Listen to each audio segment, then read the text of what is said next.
Assalamualaikum warahmatullahi wabarakatuh. Saya Ditya Maulana akan menjelaskan tentang bagan yang telah saya buat, yaitu di sini bagan untuk ruang lantai 3 jaringan informatika. Tadinya di sini ada ruang dekan, ada ruang wakil dekan, ada ruang kaprodi dan sekretaris prodi, lalu ruang dosen, dan lalu ruang publik atau area publik, dan ada lagi admin. Nah, di sini saya membuat bagannya itu dengan menggunakan wireless dan kabel. Jadinya ada beberapa model jaringan nanti. Jadi di sini ada yang menggunakan wireless, itu seperti laptop dan HP nanti menggunakan wireless. Lalu yang menggunakan kabel itu PC atau komputer dekan, komputer WD, komputer admin itu menggunakan kabel. Lalu juga ada IP telepon, itu juga menggunakan kabel. Jadi menggunakan kabel ada dua, IP telepon dengan PC.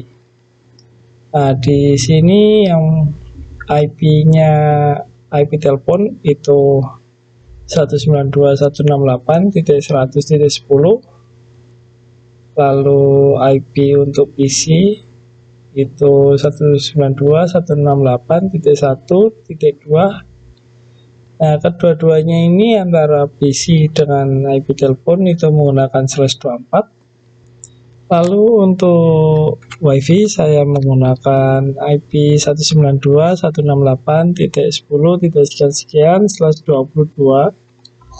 Jadi kenapa saya membuat IP tersebut? Jadi saya ingin membedakan antara jaringan WiFi dengan jaringan kabel, makanya saya menggunakan konfigurasi IP address seperti berikut. Seperti tadi, jadi saya membuatnya seperti itu. Lalu untuk subnetting saya menggunakannya untuk memaksimalkan penggunaan IP address. Kenapa saya menggunakan /22 pada WiFi? Dikarenakan jumlah device yang bisa tersambung itu sekitar 1000 orang. Jadi biasanya satu hari atau satu waktu itu bisa mencapai konsumsinya 900 device dalam saya seperti itu. Jadi saya menggunakan /22 agar semua device yang terdapat dapat IP semua. Lalu saya juga menggunakan metode VLAN atau virtual LAN, itu untuk membuat agar DHCP antara IP telepon dengan IP komputer yang menggunakan kabel itu tidak tercampur, jadi tidak terjadi tabrakan IP atau looping. Lalu yang keempat, saya menggunakan manajemen bandwidth. Bandwidth management ini saya gunakan untuk membagi bandwidth antara yang menggunakan kabel dan WiFi, dan untuk yang kabel itu antara telepon dengan komputer, dan jaringan WiFi ini saya membedakannya untuk yang digunakan mahasiswa dengan dosen dan teknik, sehingga penggunaan bandwidth itu bisa tersebar sempurna. Jadi